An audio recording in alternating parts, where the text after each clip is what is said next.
Assalamualaikum warahmatullahi wabarakatuh. Alhamdulillahirabbil alamin. Assalatu wassalamu ala asrofil anbiya'i wal mursalin wa ala alihi wa sahbihi ajma'in. Amma ba'du. Yang pertama, yang paling utama, saya panjatkan puji syukur kepada hadirat Allah Subhanahu wa taala yang telah melimpahkan rahmatnya sehingga saya dapat menyelesaikan ujian setengah semester. Yang saya hormati dosen pengampu Muhammad Abdul Malik MPD dengan program mata kuliah Studi Agama Kontemporer. Langsung saja, baiklah. Yang pertama, dengan soal radikalisme, apa pendapat Anda tentang radikalisme? Seperti apa tingkatannya? Apakah di setiap agama, dengan apa penyebab seseorang memiliki pemikiran yang radikal? Baik, mari kita bahas. Yang pertama, apa itu radikal? Radikal adalah sikap atau tindakan yang menginginkan perubahan mendasar dalam struktur sosial, politik, dan atau agama. Seringkali dengan cara yang ekstrim, tingkatannya bisa bervariasi, mulai dari pemikiran radikal hingga tindakan terorisme. Radikalisme bisa muncul di berbagai agama, meski manifestasinya berbeda-beda. Penyebab seseorang memiliki pemikiran radikal seringkali kompleks, meliputi faktor sosial, ekonomi, pendidikan, pengalaman pribadi, dan pengaruh lingkungan. Menurut saya, pendapat tentang radikalisme itu adalah dari kita memandang atau tindakan yang mendukung perubahan mendasar dalam struktur sosial, politik, atau ekonomi.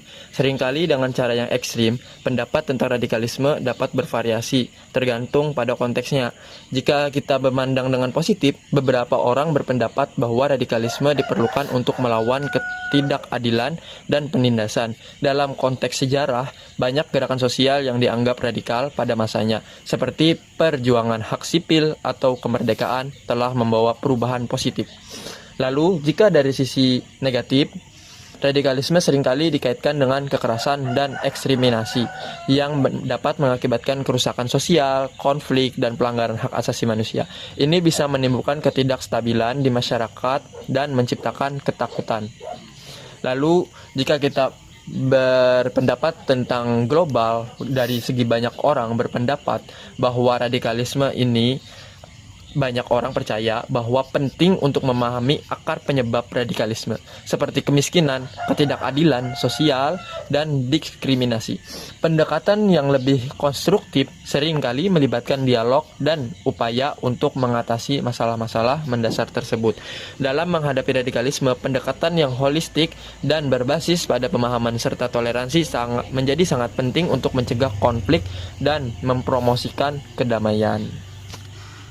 Menurut Anda, apa sisi negatif dan positif dari radikalisme? Tadi sudah kita jelaskan.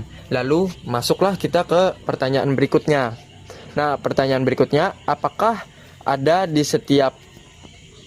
radikalisme itu apakah ada di setiap agama?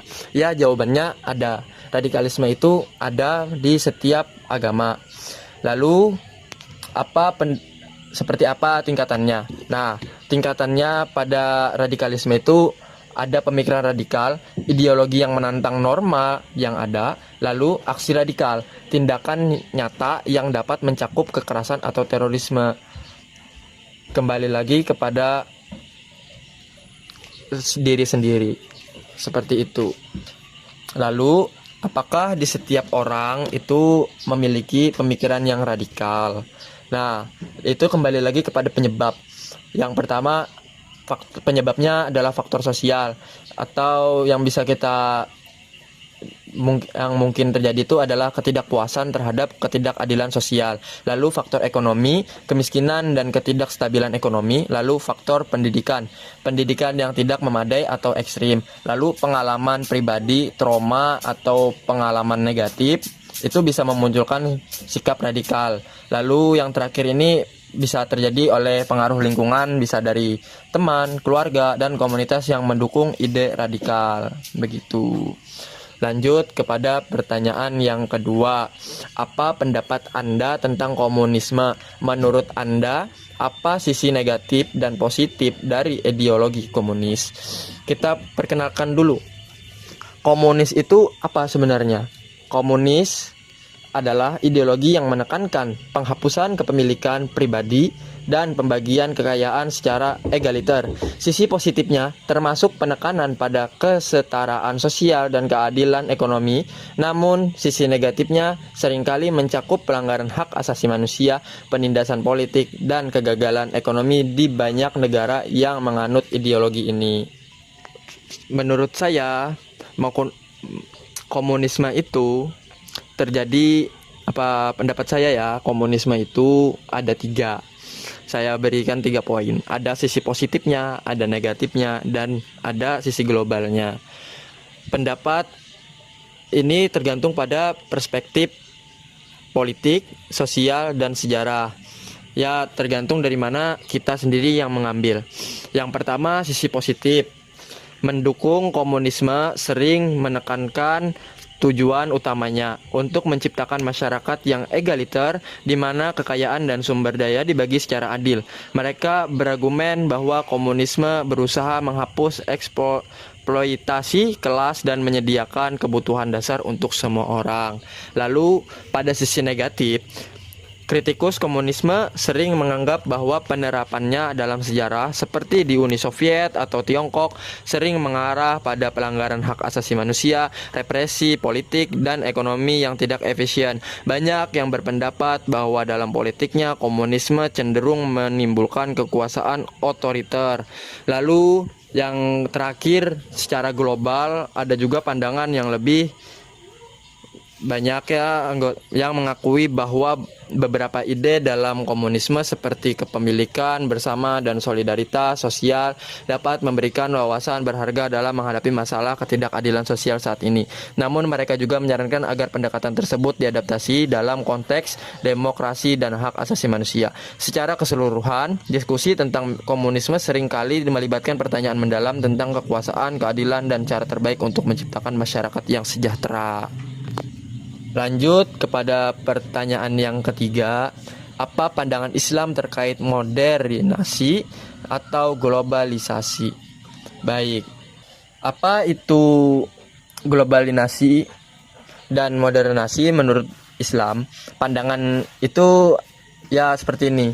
Pandangan Islam terkait modernisasi dan globalisasi bervariasi. Beberapa menganggap bahwa prinsip-prinsip Islam dapat diintegrasikan dengan perkembangan modern, sedangkan yang lain merasa perlu menjaga tradisi dan nilai-nilai Islam.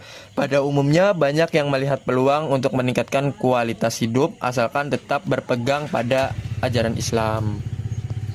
Jika kita gali lebih dalam, itu ada beberapa banyak ya orang percaya prinsip-prinsip dalam Islam dapat diselaraskan dengan kemajuan modern, seperti di dalam integrasi ayat itu kan banyak. Lalu konservatisme sebagian merasa penting untuk mempertahankan tradisi dan nilai-nilai Islam. Lalu yang untuk peluangnya melalui modernisasi ada kesempatan untuk meningkatkan kualitas hidup umat Islam, dan tantangannya kekhawatiran tentang kehilangan identitas dan nilai-nilai keagamaan. Lalu kita lanjutkan kepada pertanyaan yang keempat.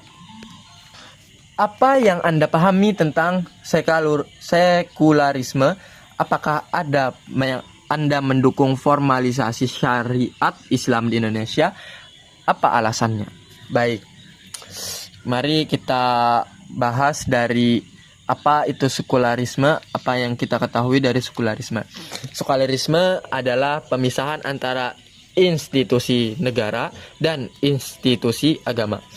Mengenai formalisasi syariat Islam di Indonesia, pandangannya berbeda-beda. Sebagian orang mendukungnya untuk menjaga identitas dan nilai-nilai Islam, sementara yang lain khawatir hal itu dapat mengancam pluralisme dan kebineka di masyarakat.